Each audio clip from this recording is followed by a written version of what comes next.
Assalamualaikum warahmatullahi wabarakatuh. Alhamdulillah, salatu wassalamu ala rasulillah wa ala alihi wa sahbihi wa man wala amma ba'd. Alhamdulillah kita ketemu lagi pada tahun ajar baru 2021-2022 di kelas 12 IPS SMA Future Kid Bekasi bersama saya Pak Reynaldo atau antum bisa panggil Pak Aldo.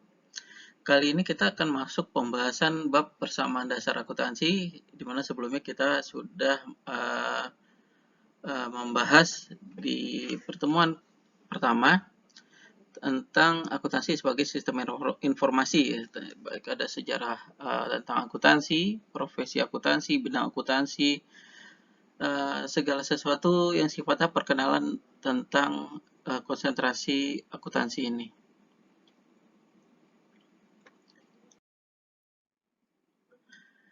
Pada sesi ini kita akan membahas pembukaan perihal persamaan dasar akuntansi atau kita singkat PDA. Yang insya Allah itu setidaknya terbagi menjadi 2 sesi. Di pertemuan kali ini kita akan memulainya dengan membahas istilah-istilah yang berkaitan dengan akuntansi dasar.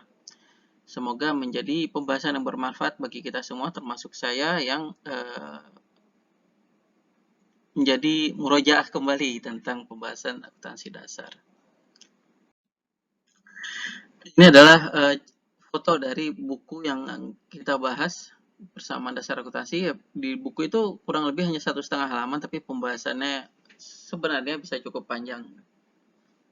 Karena ada hal-hal yang sifatnya pembahasan mandiri, kita harus belajar di luar dari buku. Jadi buku ini sebagai clue-nya, kita membahasnya di luar buku tersebut. Pembahasan ini akan melengkapi buku yang kita pegang.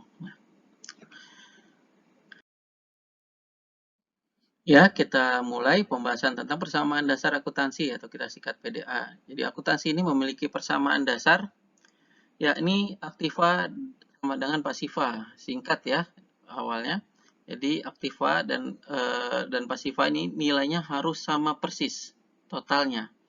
Nah, aktiva ini adalah istilah bagi kelompok harta. Jadi harta ini disebut kelompok karena dia akan ada jenisnya lagi, baik dari wujud ataupun karakter, baik nama, nah itu ada jenis-jenisnya lagi.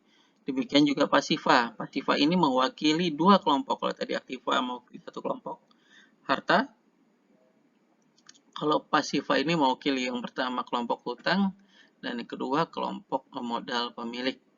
Nah, di sini ada tanda sama dengan yang berarti total harta harus sama dengan total hutang ditambah total modal pemilik. Bagaimana cara memahaminya? Insya Allah kita akan bahas bersama dalam 2 sesi ke depan ini. Sesi pertama kali ini kita baru membahas tentang istilah-istilah agar kita mudah memahami ketika belajar tentang penerapan persamaan dasar akuntansi ini. Nah, akuntansi ini memiliki konsep mendasar. Kalau tadi persamaan dasarnya, ini konsepnya.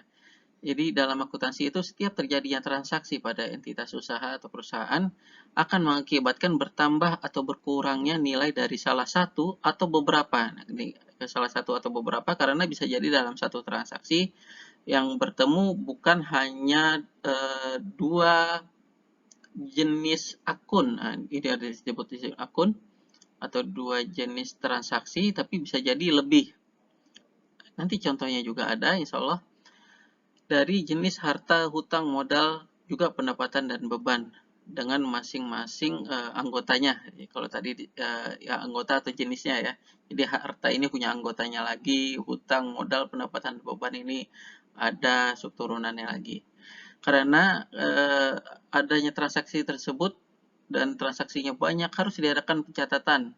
Juga diperlukan adanya akun untuk mempermudah catatan tersebut. Jadi kalau nggak ada akun ini akan sulit melakukan pencatatan atas transaksi yang terjadi di entitas usaha. Nah, akun ini adalah daftar nama golongan dari tiap jenis harta, hutang, modal, juga pendapatan dan beban yang digunakan untuk mencatat setiap transaksi. Jadi gunanya sangat penting untuk mempermudah pencatatan transaksi pada entitas usaha.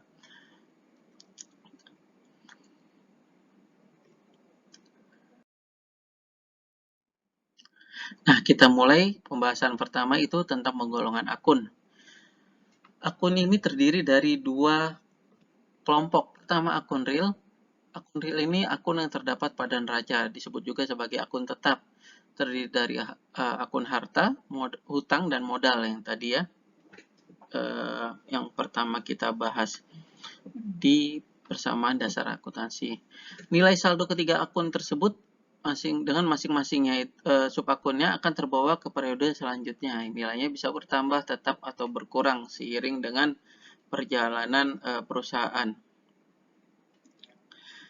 Sedangkan ada golongan yang kedua, yakni akun nominal. Akun nominal ini terdapat pada laporan laba rugi, yakni kelompok akun pendapatan dan kelompok akun beban.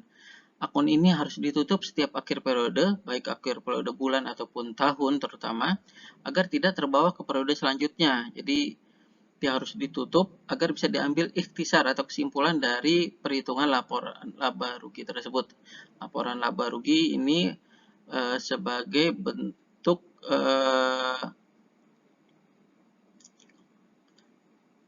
prinsip akuntansi, yakni mempertemukan pendapatan dan beban. Nah, di situ ada kesimpulannya, apakah laba ataupun rugi, walaupun bisa jadi terjadi BEP, walaupun jarang, tapi itu opsi yang ketiga. Dia harus ditutup supaya bisa diambil kesimpulannya. Kalau nggak ditutup, ya kita tidak bisa tahu nih perusahaan pada periode tersebut apa kesimpulannya, laba kah, ada margin yang dihasilkan, atau justru yang terjadi kerugian. Nah, kita coba contoh terapan persamaan dasar akuntansi dalam neraca sederhana. Ini walaupun agak kecepatan, tapi kita ingin memperlihatkan bentuk neraca. Disebutkan bahwa perusahaan itu menerima kas ataupun bank, artinya ditransfer kalau bank, senilai 30 juta rupiah. Nah, tercatat bahwa 30 juta rupiah ini merupakan penanaman modal dari pemilik, si ownernya ataupun si pendirinya, senilai 20 juta, dan ada modal rekan satu dari si pemilik, dia ikut menanamkan modal senilai 10 juta rupiah. Totalnya sama ya, 30 juta dengan 20 juta ditambah 10 juta. Lalu yang kedua, ada transaksi bahwa perusahaan menerima atau membeli kendaraan operasional senilai 16 juta rupiah dengan cara berhutang ke dealer Honda atau dealer kendaraannya. Nilainya pun sama, 16 juta rupiah.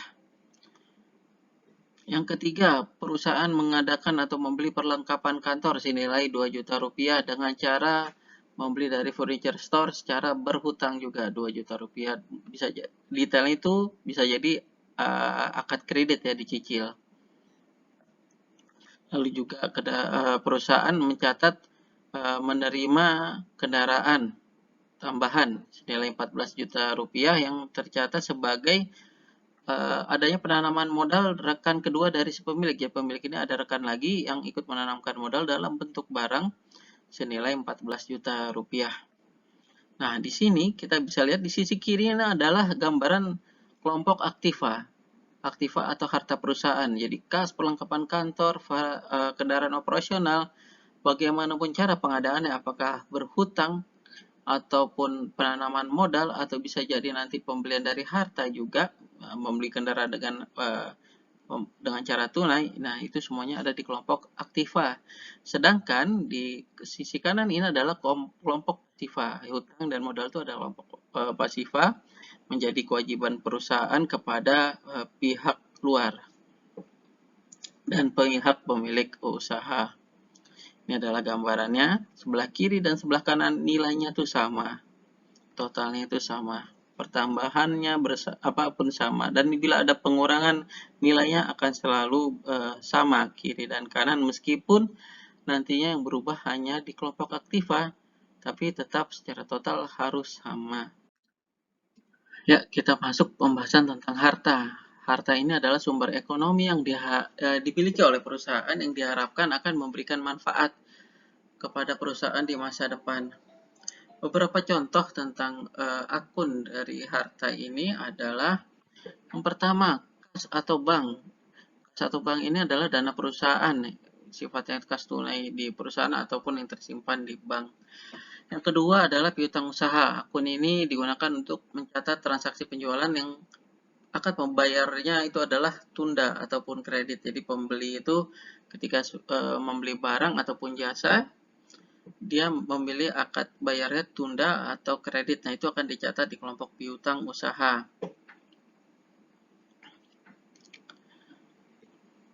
Lalu yang ketiga, ada beban dibayar di muka. Beban dibayar di muka ini adalah biaya yang telah dibayarkan di awal, namun hak atas biaya yang sudah dikeluarkan itu belum kita terima secara utuh. Biasanya berangsur penerimaannya atau pemanfaatannya. Contohnya adalah bila kita sewa gedung untuk usaha, kita bayar biasanya di awal secara full. Taruhlah 12 juta untuk 1 tahun. Ketika kita bayar, kita belum manfaatkan gedung tersebut. Biasa berangsur waktu untuk persiapannya. Nah, persiapan pakainya hingga kita bisa manfaatkan untuk operasional usaha. Sehingga di awal ketika kita mengeluarkan uang, kita mencatatnya masih dalam kelompok harta karena ada hak kita yang belum kita terima atau belum kita manfaatkan. Lalu berangsur waktu, dia akan disesuaikan menjadi biaya usaha ketika hak kita itu sudah mulai kita manfaatkan. Akan ada pembahasan tersendiri insya Allah nanti. Yang berikutnya adalah peralatan. Peralatan ini adalah alat-alat yang digunakan untuk mendukung kegiatan utama usaha. Keumumannya itu biasa bentuknya elektronik ya, untuk mendukung kegiatan utama usaha. Lalu ada perlengkapan. Nah, barang ini biasanya digunakan untuk melengkapi kebutuhan bisnis. Jadi bukan kebutuhan utama untuk mendukung kegiatan utama usaha, tapi lebih ke pelengkap. Dan biasa penggunaan dan masa manfaatnya itu lebih lekas habis dan dapat tergolong biaya langsung bila nilainya tidak terlalu material. Sedangkan kalau peralatan tadi biasanya nilainya besar-besar ya, dan masa manfaatnya itu tidak lekas habis.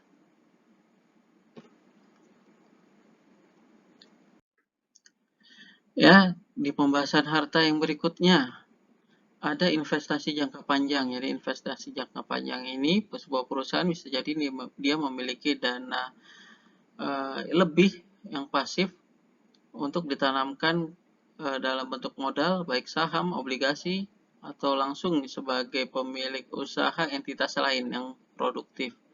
Sehingga dana yang tadinya pasif menjadi dana yang produktif juga.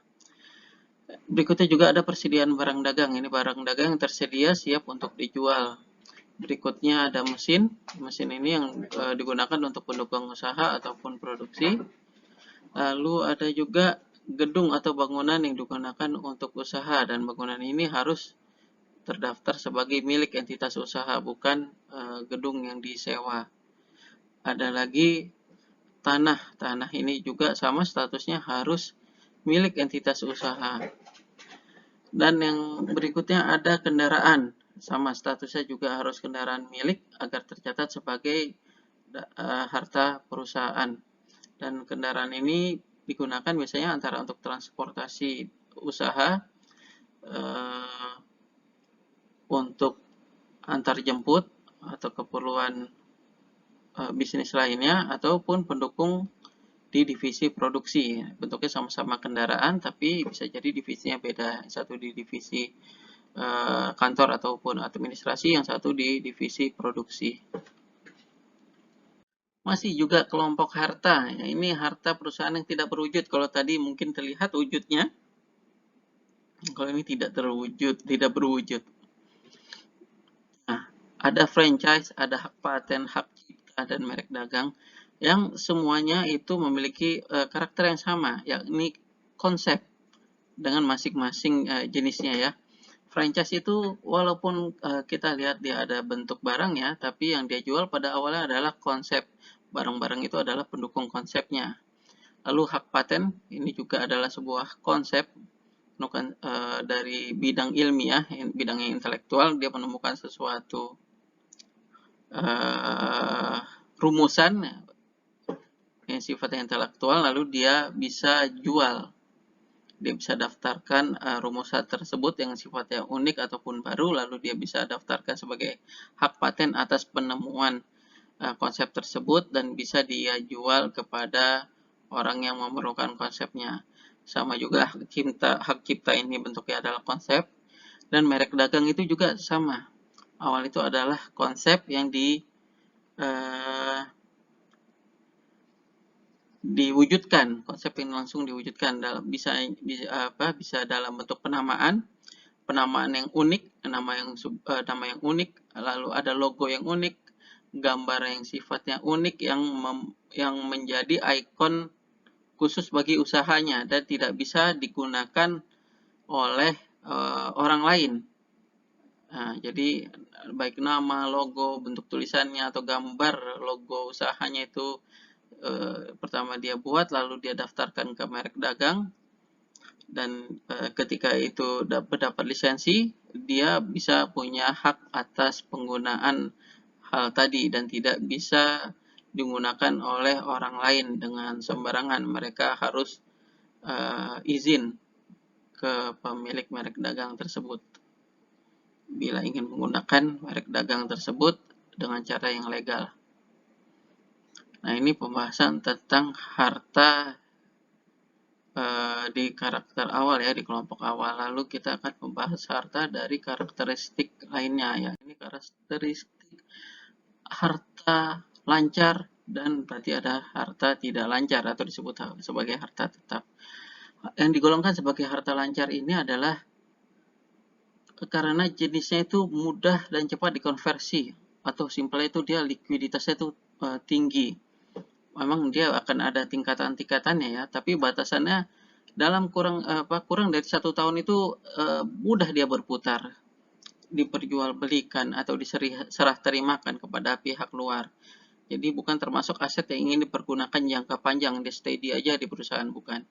Nah, tergolong harta lancar ini adalah kas, itu paling liquid. Piutang juga diharapkan likuiditas tinggi. Jadi piutang ini kita sebagai pemilik usaha inginnya klien tuh ya lancar bayarnya ya. Nah, itu diharapkan demikian.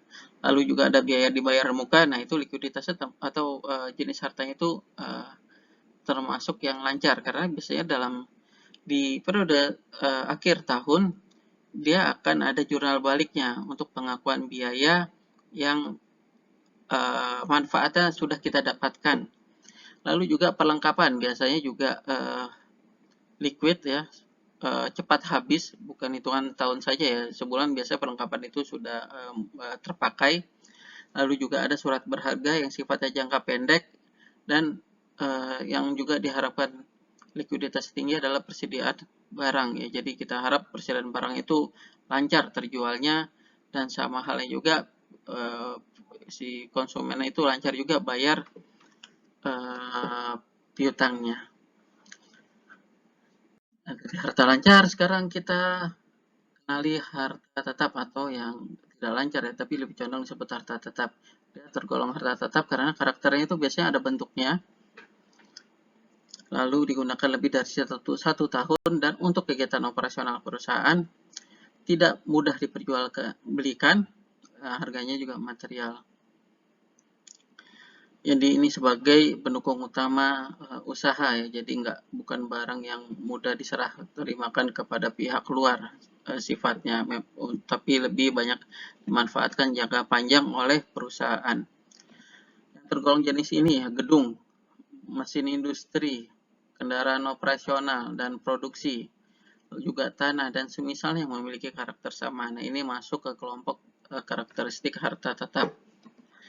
Dari harta tetap ini karena dipakai, dia memiliki nilai depresiasi atau penyusutan. Ya, karena rutin dipakai ya, harta tetap tersebut di atas, kecuali tanah, dia memiliki nilai depresiasi atau penyusutan karena memang suatu barang ketika dipakai dia akan manfaatnya masih bisa dipakai, tapi secara nilai biasanya turun. Itu sebuah penggambaran yang mudah ya, tidak harus di entitas usaha. Apa yang kita miliki, misalnya handphone atau kendaraan motor, itu mudah sekali kita ketahui bahwa harganya akan mudah berubah meskipun baru 1 bulan kita pakai. Biasanya akan ada penurunan harga. Kecuali tanah itu biasanya nilainya selalu meningkat, tidak menyusut. Kalau tadi kita sudah bahas tentang aktiva, ini kelompok harta, sekarang kita akan masuk pembahasan tentang pasiva. Kelompok yang pertama kita bahas adalah tentang hutang atau kewajiban. Kewajiban atau hutang ini adalah kewajiban perusahaan kepada pihak lain akibat adanya transaksi, baik yang baru saja terjadi ataupun di masa lampau. Yang pertama adalah hutang usaha. Ada hutang usaha yang pokok, yaitu yang berkaitan dengan transaksi jual beli dengan pihak lain mengenai kegiatan utama usaha. Misalnya dalam perdagangan, dia membeli barang dagang untuk yang dijual lagi, dia membeli stok barang dagang dengan cara berhutang. Nah, itu adalah hutang usaha yang pokok. Lalu ada hutang usaha lainnya, bisa jadi dia membeli barang-barang operasional ataupun yang terdiri dari peralatan ataupun perlengkapan itu dengan cara berhutang. Nah, itu masih dalam kelompok hutang usaha lainnya. Yang kedua adalah hutang pinjaman. Ini berkaitan dengan kreditor, pemberi pinjaman, atau kita menjual obligasi kepada pihak luar. Kliennya biasanya ya antara bank atau jasa keuangan lainnya. Berikutnya adalah pendapatan diterima di muka. Nah, pendapatan diterima di muka ini masuk ke kelompok hutang karena kita sudah menerima pembayar. Kita menggambarkan bahwa kita yang memiliki usaha ya. Kita sudah menerima pembayaran, namun kita belum menjalankan kewajiban kita untuk memberikan jasa ataupun barang kepada klien yang tadi sudah membayar. Sehingga kita punya hutang untuk melaksanakan pemberian jasa ataupun barang tersebut kepada klien. Contohnya, kalau tadi kita yang menyewa gedung, nah kita yang menyewakan gedung. Orang sudah sewa ke kita, bayar sewa, namun gedungnya itu belum mereka manfaatkan. Sehingga kita punya kewajiban untuk tetap untuk menyerahkan gedung tersebut kepada si penyewa untuk dimanfaatkan oleh mereka selama akad sewanya berlangsung. Lalu berikutnya ada lagi biaya yang masih harus dibayar. Ini masuknya kelompok hutang usaha, hutang juga. Contohnya yang berkaitan dengan operasional usaha, ada hutang gaji ataupun hutang listrik, hutang air yang berkaitan dengan usaha juga ya. Sifatnya masih internal administratif. Ini adalah kelompok hutang dan masih ada lagi kelompok hutang lainnya, namun tidak kita bahas secara khusus di sini. Tadi kelompok hutang, sekarang kita masuk ke kelompok pasiva yang lainnya, yakni modal atau ekuitas pemilik. Modal atau ekuitas ini merupakan hak para pemilik perusahaan untuk mengontrol perusahaan sesuai akad yang telah diatur, karena adanya modal yang telah ia serahkan kepada perusahaan untuk dicatat sebagai harta perusahaan. Jadi, si pemilik modal ini memiliki hak untuk mengontrol perusahaan sesuai dengan akad yang terlaksana. Nah, dalam kelompok modal ini ada beberapa akun yang dikenal. Yang pertama tentunya tentang akun modal. Ya, ini ada modal adalah catatan nilai dari dana ataupun barang yang diserahkan kepada perusahaan dan imbal baliknya tercatat sebagai modal usaha pemilik. Yang kedua, berkaitan dengan modal adanya PRIV. PRIV ini adalah penarikan dana oleh pemodal. Yang ditarik itu adalah bagian dari modalnya, bukan dari laba atau bukan dari laba usaha, tapi dari bagian modalnya yang berakibat bagian modalnya itu berkurang. Ini bisa memiliki implikasi bila perusahaan tersebut masih growing ya, masih berkembang, tapi tiba-tiba modalnya berkurang, sedangkan dia masih membutuhkannya untuk berkembang. Itu bisa mengakibatkan gangguan pada operasional usaha untuk berkembang. Nah, yang ketiga ini tidak tampil di neraca, tapi bagian dari akun modal. Nah, pendapatan dan beban ini merupakan kelompok dari laporan laba rugi. Dia ikhtisar yang terjadi dari pertemuan dari pendapatan dan beban ini akan menghasilkan kesimpulan apakah laba atau rugi. Bila laba pada akhir periode, nilai itu akan menambah modal, dan bila rugi pada akhir periode itu akan dicatat sebagai kurang modal dalam persamaan akuntansi dasar. Kalau dalam perjalanan awal biasanya catatannya bila ada pendapatan dia langsung akumulatif ke arah modal, ataupun bila ada pengeluaran dia akan mengurangi nilai modal. Nah, itu sifatnya untuk perkenalan tentang persamaan dasar akuntansi. Tapi dalam pelaksanaan pembuat penyusunan laporan keuangan dia tidak ditampilkan demikian. Yang ditampilkan adalah ikhtisarnya saja di akhir periode. Apakah laba ataupun rugi, baru dia masuk ke perubahan laporan perubahan modal. Apakah ikhtisar dari laporan laba rugi itu menambah modal ataupun justru mengurangi modal. Nah, ini adalah contoh akun sederhana pada perusahaan jasa. Ya, insya Allah mudah dikenali ya. Jadi seperti yang kita tadi sebutkan, kelompok harta itu ada macam-macam turunannya istilahnya. Nah, di sini ada kas, bank. Nah, di sini disebutkan juga ada cadangan kerugian piutang. Nah, ini sebuah perkiraan dari piutang usaha yang kemungkinan dia tidak bisa tertagih. Ini masih dalam bentuk analisa kemungkinan tidak bisa tertagih.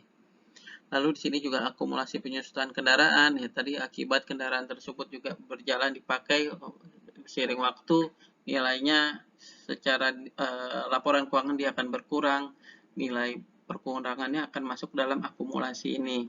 Demikian juga peralatan, gedung pun ini juga ada akumulasinya. Lalu di sebelah kanan ini adalah kelompok pasifah. Di sini ada hutang. Hutang ini ada macam-macam ya turunannya.